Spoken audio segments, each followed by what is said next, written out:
마가복음 8장 1절에서 21절입니다. 그 무렵에 또 큰 무리가 있어 먹을 것이 없는지라 예수께서 제자들을 불러 이르시되 내가 무리를 불쌍히 여기노라. 그들이 나와 함께 있은지 이미 사흘이 지났으나 먹을 것이 없도다. 만일 내가 그들을 굶겨 집으로 보내면 길에서 기진하리라. 그 중에는 멀리서 온 사람들도 있느니라. 제자들이 대답하되 이 광야 어디서 떡을 얻어 이 사람들로 배부르게 할 수 있으리이까. 예수께서 물으시되 너희에게 떡 몇 개나 있느냐. 이르되 7이로소이다 하거늘 예수께서 무리를 명하여 땅에 앉게 하시고 떡 7개를 가지사 축사하시고 떼어 제자들에게 주어 나누어 주게 하시니 제자들이 무리에게 나누어 주더라. 또 작은 생선 2마리가 있는지라. 이에 축복하시고 명하사 이것도 나누어 주게 하시니 배불리 먹고 남은 조각 7강주리를 거두었으며 사람은 약 4,000명이었더라. 예수께서 그들을 흩어보내시고 곧 제자들과 함께 배에 오르사 달마누다 지방으로 가시니라. 바리새인들이 나와서 예수를 힐난하며 그를 시험하여 하늘로부터 오는 표적을 구하거늘 예수께서 마음속으로 깊이 탄식하시며 이르시되 어찌하여 이 세대가 표적을 구하느냐. 내가 진실로 너희에게 이르노니 이 세대에 표적을 주지 아니하리라 하시고 그들을 떠나 다시 배에 올라 건너편으로 가시니라. 제자들이 떡 가져오기를 잊었음에 배에 떡 1개밖에 그들에게 없더라. 예수께서 경고하여 이르시되 삼가 바리새인들의 누룩과 헤롯의 누룩을 주의하라 하시니 제자들이 서로 수군거리기를 이는 우리에게 떡이 없음이로다 하거늘 예수께서 아시고 이르시되 너희가 어찌 떡이 없음으로 수군거리느냐. 아직도 알지 못하며 깨닫지 못하느냐. 너희 마음이 둔하냐. 너희가 눈이 있어도 보지 못하며 귀가 있어도 듣지 못하느냐. 또 기억하지 못하느냐. 내가 떡 5개를 5,000명에게 떼어줄 때에 조각 몇 바구니를 거두었더냐. 이르되 12이니이다. 또 7개를 4,000명에게 떼어줄 때에 조각 몇 광주리를 거두었더냐. 이르되 7이니이다. 이르시되 아직도 깨닫지 못하느냐 하시니라. 아멘. 21절까지입니다. 안 추우시죠? 추우신가요 혹시? 안 추우시죠? 온풍기 좀 끌까요? 네. 네, 구정설이 지나고 처음 뵙네요. 네, 여전히 반갑습니다. 네, 늘 반갑습니다. 네. 새해가 2번 있어서 좋은 것 같아요, 저희 나라는. 네. 예. 양력으로도 설이 있고 음력으로도 설이 있어서 어쨌든 여전히 반갑습니다. 자, 오늘 말씀의 제목은 7광주리 기적입니다. 굉장히 가슴 설레는 단어가 아닐까요? 예, 7광주리 기적. 모두 배불리 먹고 7광주리가 남았더라. 이런 말씀입니다. 오늘 우리가 읽은 대로 예수님께서 배고픈 군중들을 먹이시는 장면입니다. 기적으로 먹여주셨습니다. 예수님 앞에 있던 모든 사람들이 배불리 먹었다 이렇게 성경은 기록합니다. 근데 제가 성경을 읽다가 갑자기 그런 생각이 들었어요. 모든 사람이 배불리 먹었는데 혹시 성경에는 그렇게 나와 있지 않지만 혹시 그중에서 이렇게 제자들이 이렇게 떡과 고기를 물고기를 나누어 줬는데 혹시 안 먹은 사람, 그러니까 스스로 그것을 음식을 자기 앞에 왔는데 자기 입으로 안 넣은 사람은 못 먹었겠죠. '그런 사람이 혹시 있었을까?' 이런 생각이 갑자기 들더라고요. 하나님의 은혜라는 것이 우리가 자주 얘기하고 늘 사모하고 '하나님의 은혜를 원합니다.'라고 우리가 이야기하지만 정말 진정 그러한가 이렇게 생각할 때 오늘 예수님 옆에 있던 예수님의 제자들에게 예수님께서 반복해서 말씀하시는 것이 이렇게 질문하고 그들의 대답을 듣고 질문하고 대답을 듣고 하시면서 어떤 분위기냐면 이 질문과 대답이 동문서답이에요. 이게 잘 매치가 안 됩니다. 예수님이 질문하셔서 제자들이 대답을 하긴 하는데 이게 잘 겉돌아요. 예수님의 질문과 제자들의 대답이 겉돕니다. 동문서답이라고 하죠. 예수님의 질문이 잘못됐을 리는 없고요. 제자들의 대답이 예수님의 질문에 핀트가 안 맞는 거죠. 이게 바로 이제 수준 차이예요. 예수님의 수준과 우리의 수준이 이렇게 늘 현저하게 차이가 납니다. 신앙생활이라고 하는 것은 이 차이를 줄여 나가는 과정이고 여정입니다. 우리의 인생 전체를 통해서. 그래서 예수님께서 오늘 이 말씀의 분위기 상으로는 자, 너희가 어찌하여 깨닫지 못하느냐, 마음이 둔하냐. 네, 마음이 둔하다라는 말씀은 이제 몇 주 전에 이 시간에 함께 살펴본 내용입니다. 마음이 둔하냐, 깨닫지 못하느냐, 눈이 있어도 보지 못하고 귀가 있어도 듣지 못하느냐, 왜 기억하지 못하느냐. 네, 이게 이제 제자들에게 주시는 책망이죠, 일종의. 우리에게도 마찬가지입니다. 자, 여러분이 지금 다 이렇게 예배당의 장소에 앉아 계십니다. 여러분의 영을 묶어서 주님의 말씀 앞에 복종시킬 때에만 그것이 내 영의 진짜 양식이 되는 줄로 믿습니다. 네. 그렇지 않으면 귀로 들어도 듣지 못하는 자가 되는 것이고 눈으로 보아도 진짜 보아야 할 것은 보지 못하는 그런 자가 됩니다. 자, 예수님은 성경 어디를 보아도 깨닫지 못하고 보지 못하고 알아듣지 못하는 것을 간과하지 않으세요. 그래도 돼 이렇게 하신 적이 한 번도 없습니다. 잘 아시죠? 항상 그것을 경책하세요. 야, 그러면 안 돼. 그러지 마. 조금 더 강하게 표현하면 왜 그래? 정신을 좀 차려. 이렇게 하시는 거죠. 경고하시고 심하게 말하면 경고하시고 책망하십니다. 그래서 여러분이 그냥 못 알아들어도 돼 이런 자세로 말씀을 들으면 안 돼요. 안 되십니다. 예, 꼭 알아들으셔야 하고 깨달으셔야 합니다. 잘 모르겠다. 자꾸 읽으셔야 돼요. 그리고 배우려고 하셔야 하고 알고 싶은 마음이 계속 꺼지지 않고 불붙듯 하여서 내가 이것을 정말 알기를 원합니다. 그럴 때 주님은 후히 주시고 꾸짖지 않으셔서 모든 지혜의 풍요로운 그 주님께서 우리에게 알려주신다라고 성경이 보장하고 있습니다. 그래야 하나님을 잘 믿고 따르겠죠. 우리가 아무리 해도 모르겠다. 그러면 어떻게 하나님을 따라가겠어요?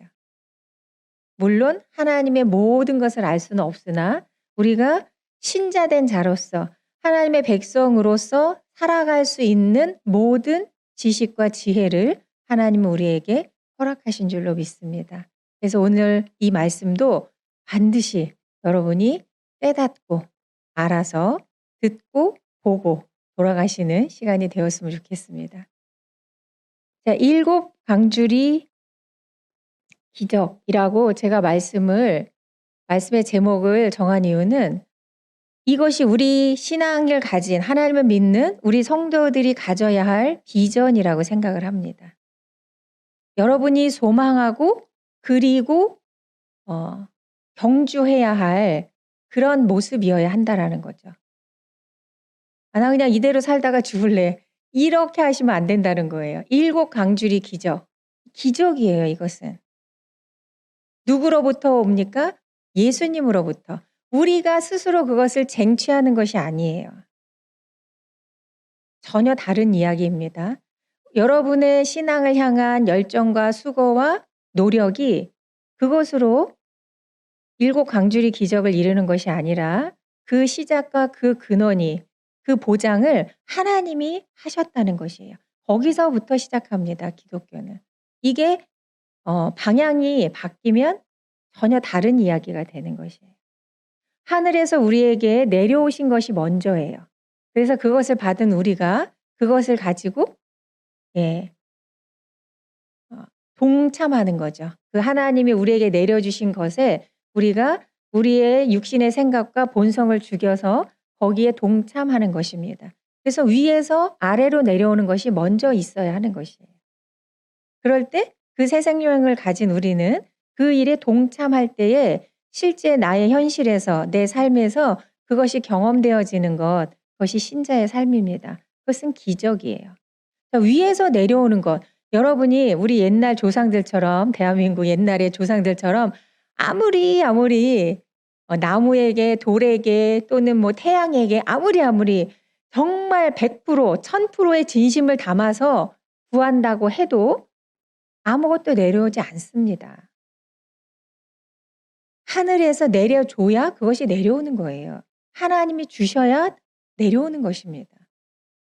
여러분이 아무리 진심이 그득해도 여러분의 진심 때문에 하나님이 내려오시는 것이 아니에요. 근데 우리는 기도할 때 내가 전심으로 기도하면 얻을 것이다. 물론 신앙적으로는 맞는 접근입니다. 그러나 하나님의 계시의 말씀에 비추어 보면 전심으로 기도했다고 해서 내려오는 것이 아니고 하나님께서 그것을 허락하셨기 때문에 우리에게 내려오는 것이에요. 그래서 응답도 기적입니다. 말하자면. 하나님이 그걸 주셨기 때문에. 자, 군중을 먹이실 때 기적으로 먹여주십니다. 모든 사람이 배불리 먹었습니다. 그리고 7 광주일이나 되는 양이 남았다. 이것이 신자된 우리의 인생에 우리가 경험하게 되는 기적이라는 것이에요.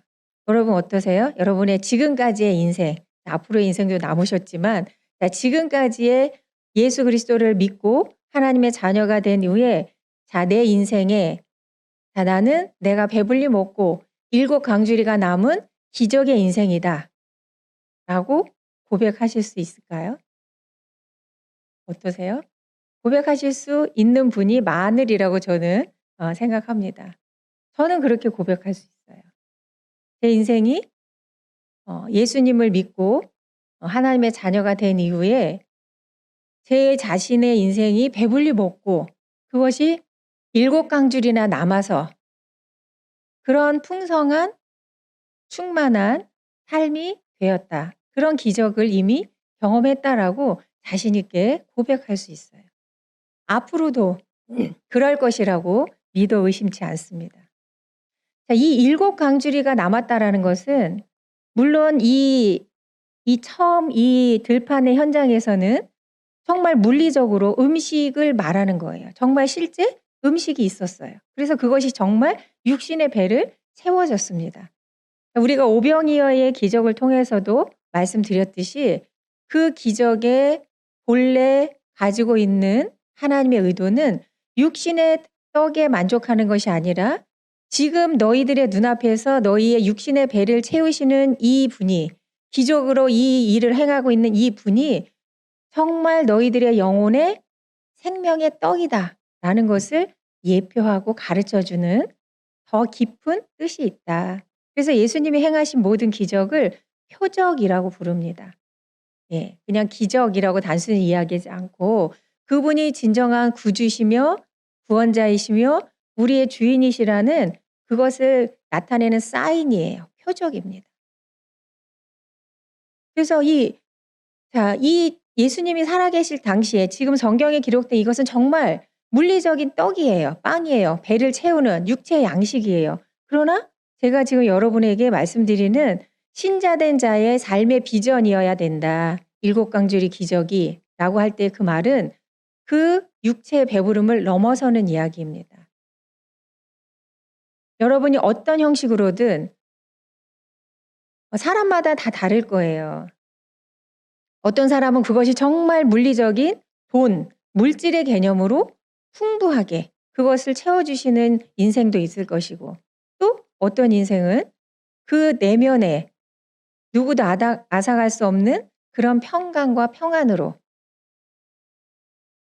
본인 자신뿐만 아니라 만나는 누구에게라도 7 광주리의 기적을 나누어 주는 그런 사람의 인생이 될 수도 있고요.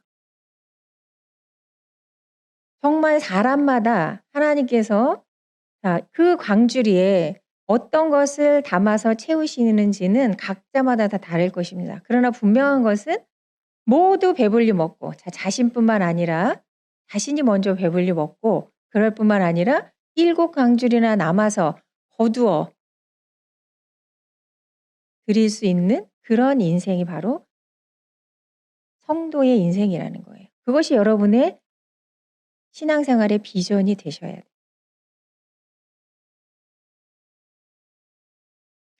하나님께서 하나님의 백성이 된 하나님 백성에게 양식을 먹여주시는 기사는 성경에 여러 곳에 나옵니다. 구약 성경에도 나오죠.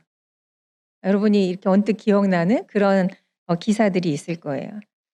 자, 기근을 만난 사렙다 과부에게 선지자를 통해서 먹을 것을 주신 장면이 열왕기 상에도 있습니다. 자, 죽기를 구했던 엘리야에게 천사를 통해서 물과 먹을 것을 가져다 주셨던, 공급하셨던 그런 기사도 성경에 있습니다. 자, 그 중에서 가장 으뜸은 40년 광야 생활 동안 이스라엘 백성을 먹이셨던 기사죠. 출애굽해서 광야 생활 40년 동안 이스라엘 백성들은 하늘에서 내리는 만나를 정말 그 육체의 양식으로 삼아 먹었습니다. 그렇죠? 40년 동안. 한 번도 끊이지 않고 하나님께서 그것을 공급하셨다라고 성경이 기록하고 있습니다.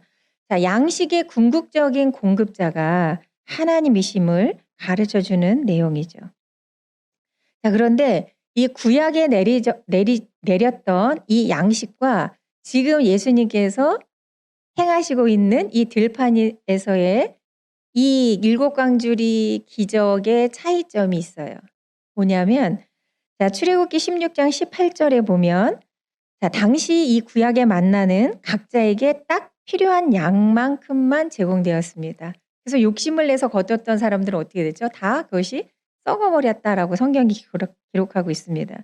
출애굽기 16장 18절에 보면 되어본즉 많이 거둔 자도 남음이 없고 적게 거둔 자도 부족함이 없어 각 사람은 먹을 만큼만 거두었더라. 이것이 구약에 하나님께서 하나님 백성에게 내리셨던 그 양식의 충족을 이렇게 해주셨다는 거예요.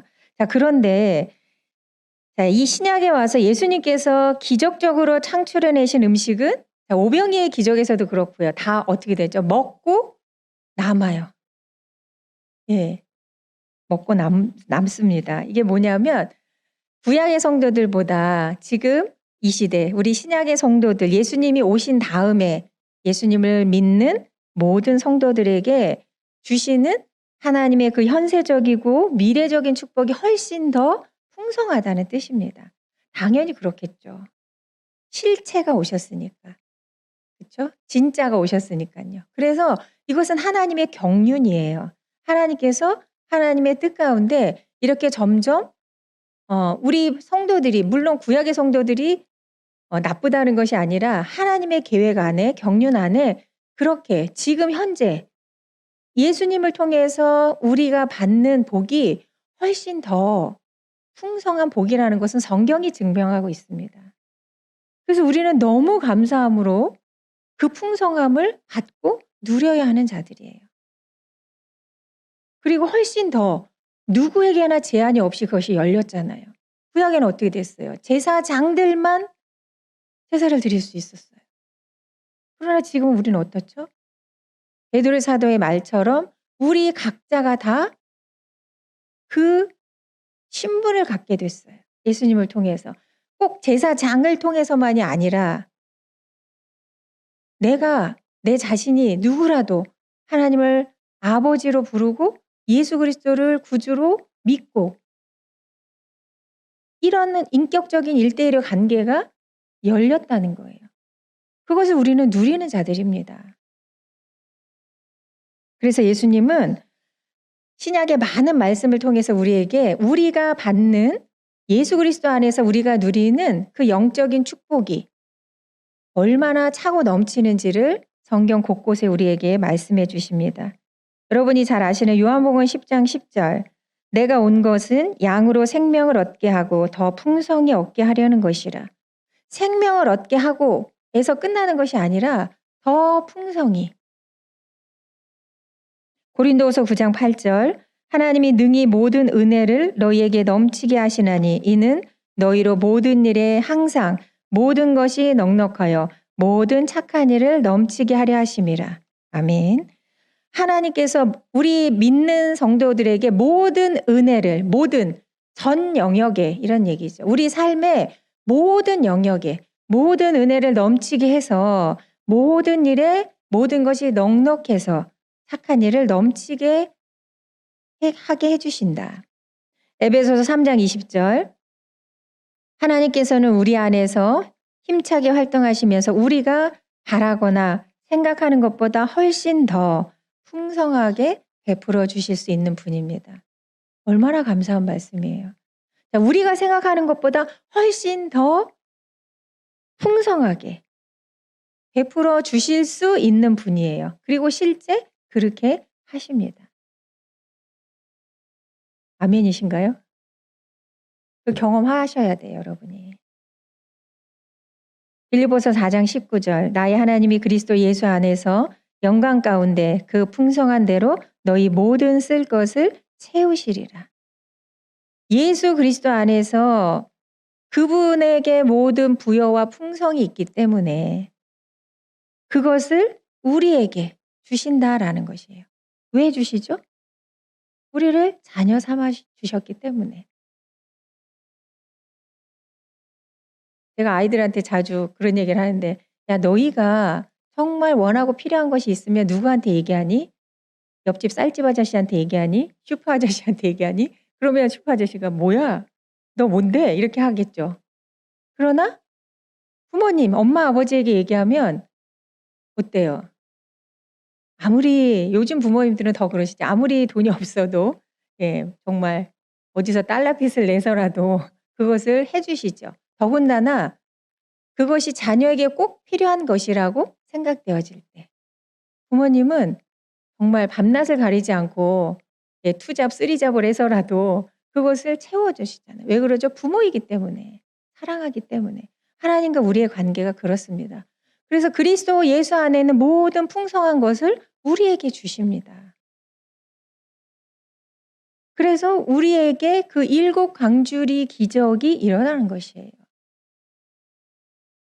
시편의 말씀처럼 우리가 밤낮 수고해도 그것을 다 잃어버리는 자가 있습니다.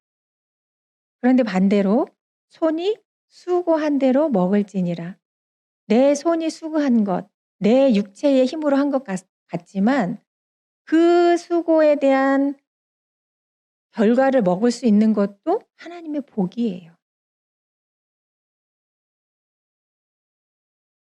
이런저런 모양으로 예수 그리스도의 그 풍성함을 우리에게 공급하시는 하나님 아버지시라는 거죠. 자, 7 광주리의 기적. 자, 성도의 그 신앙생활의 비전이 그러했으면 좋겠다. 우리 모든 성도들이, 저는 물론이고 더더더 그런 삶을 경험했으면 좋겠다.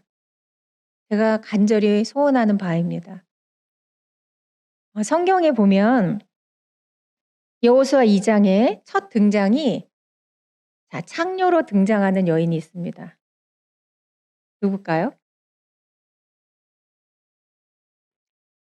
네, 성경에는 기생이라고 되어 있지만 공동 번역에는 창녀라고 되어 있어요. 번역이. 우리나라 개역개정에는 기생 라합 이렇게 되어 있지만 공동 번역은 창녀 이렇게 되어 있습니다. 조금 너무 아름답지 않은 표현이지만 번역이 그렇게 되어 있어요. 자, 처음 이렇게 등장합니다. 라합이라는 여인의 등장은 기생, 창녀로 등장해요. 자, 그녀가 하나님에 관한 소문을 듣고 믿었습니다.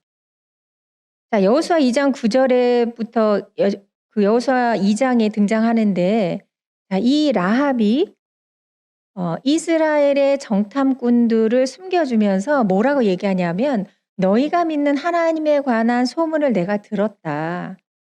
이 성의 모든 사람들이 그 소문을 듣고 떨고 두려워했다. 그렇게만 나와요, 여호수아에는. 그런데 자, 히브리서 11장 31절에는 분명히 라합이 믿었다라고 되어 있어요. 히브리서 11장 31절에 보면 믿음으로 이렇게 전제합니다. 믿음으로 기생 라합은 정탐꾼을 평안히 영접하였으므로 멸망하지 아니하였다. 히브리서 기자가 이 라합이 하나님을 믿었다라고 히브리서에 해석하고 있어요. 이 여호수아의 말씀을.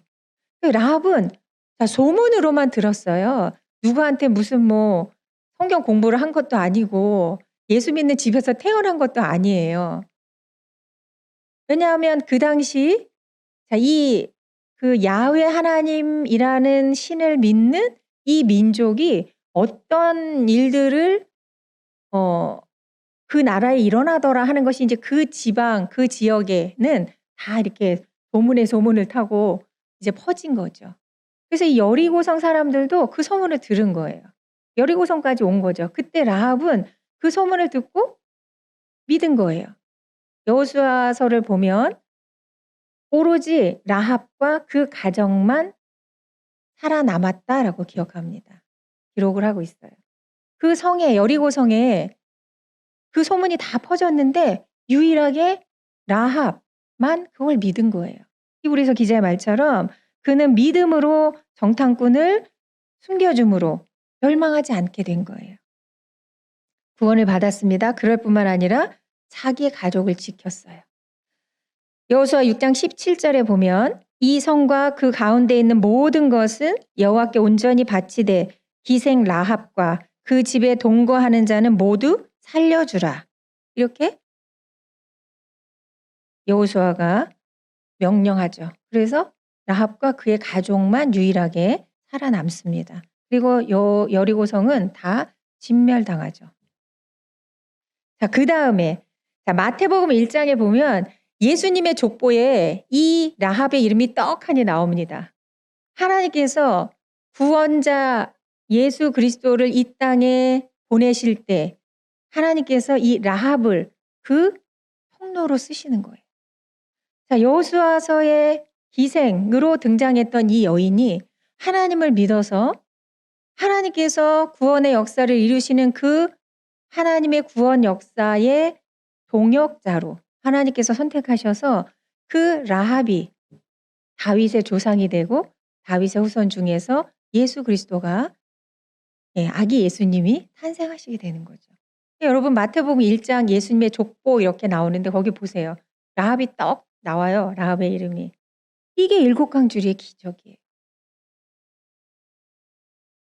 그녀의 이름이 기생으로 소개됐으나 그가 하나님을 믿었으므로 예수님의 족보에 하나님의 구원 사역에 아주 중요한 통로로 하나님께서 사용하는 하나님의 일에 동역하는 자로 쓰임을 받는 이것이 일곱 강주리의 기적입니다. 하나님을 믿는 성도들이 우리 모든 성도들이 경험해야 할 그런 인생의 모델인 거죠. 자, 이 복을 체험하기 위해서 제가 매튜 헨리의 말을 빌어서 말씀드립니다. 이분이 이런 우리가 하나님의 자녀로서 그런 일곱 강줄이 나도 배부르게 먹고 일곱 강줄이나 남아서 그것을 다른 사람에게도 흘려보낼 수 있는 그런 인생이 되기 위해서 아주 실제적인 여러분이 다 아는 권고예요. 다시 말씀드립니다. 잘 들어보세요. 그가 이렇게 말합니다. 기도하는 자들은 잘 됩니다. 이렇게 말했습니다. 그리고 이어서 말합니다. 성경을 읽고 기도하는 자들은 더 잘 됩니다. 세 번째, 성경을 읽고 기도하고 찬송하는 자들은 가장 잘 됩니다. 여러분 다 아시는 말씀이죠. 100% 저도 그렇게 생각합니다. 성경을 읽고 기도하고 찬송하고 그것이 매일매일 여러분의 일상이 그러해야 된다는 말입니다.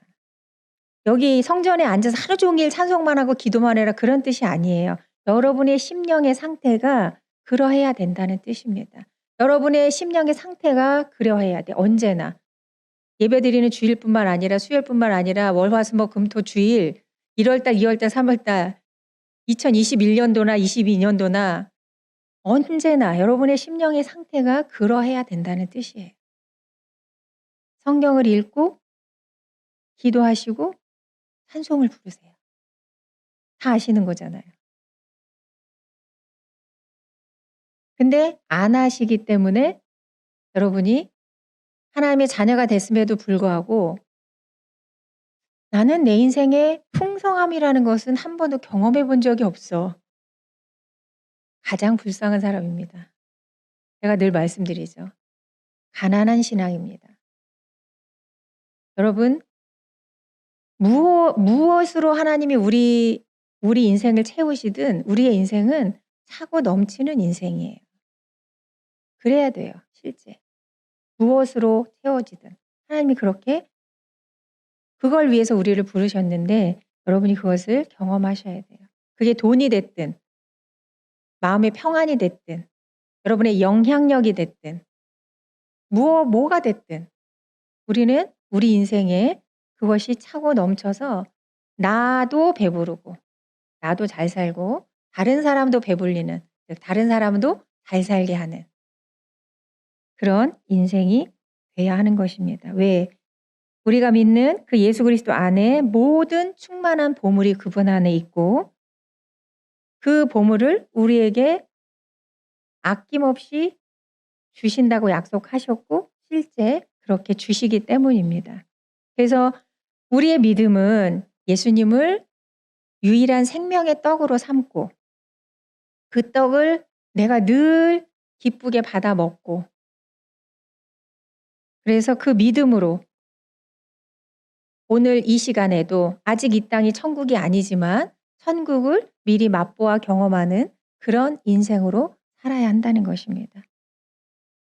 예수 그리스도를 믿는 하나님의 자녀가 된 성도는 이 나 자신의 보잘것없는 현 처지, 휘몰아치는 세상의 풍랑, 현실, 타락한 세상 그것을 보고 좌절하는 자가 아니라 그 흐름에 동참하는 동화되어가는 존재가 아니라 지금도 살아계셔서 하늘과 땅의 모든 권세를 가지고 다스리고 계시고 특히 주께서 사랑하시는 우리들을 보호하시고 풍성한 삶으로 인도하시는 그분을 언제나 믿고 따르는 그런 삶이 우리 성도된 자의 삶인 줄 믿습니다. 저도 물론 여러분에게도 반드시 그런 삶이 있을 것이고 여러분은 그것을 경험하기를 다른 어떤 것보다도 간절히 소망하셔야 합니다. 하나님은 반드시 그것을 주신다는 믿음을 가지세요. 좀 아까 제가 소개했던 매튜엘리의 권고대로 성경을 읽고 배우고 기도하고 찬송을 부르십시오. 모든 권능으로 우리에게 역사하시는 예수 그리스도 그분이 우리 믿음의 주님이신 것을 언제나 기억하시는 7 광주리에 넘치는 기적을 모두 경험하시는 성도님들 되시길 축원합니다. 기도하겠습니다. 하나님을 믿는 것이 우리 인생의 가장 큰 기적이자 가장 큰 복입니다.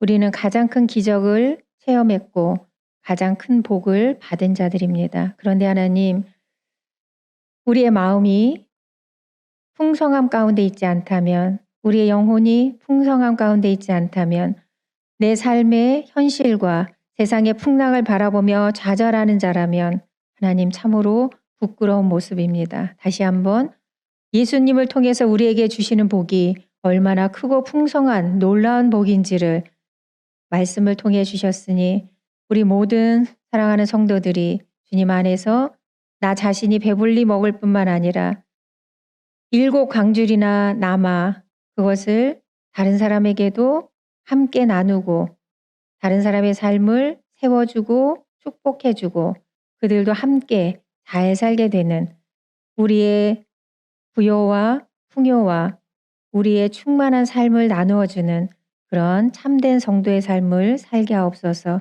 우리 인생의 비전이 그것이 되게 하시고 우리 실제 삶에 그것을 날마다 경험하는 은혜를 더하여 주시옵소서. 예수님의 이름으로 기도드립니다. 아멘.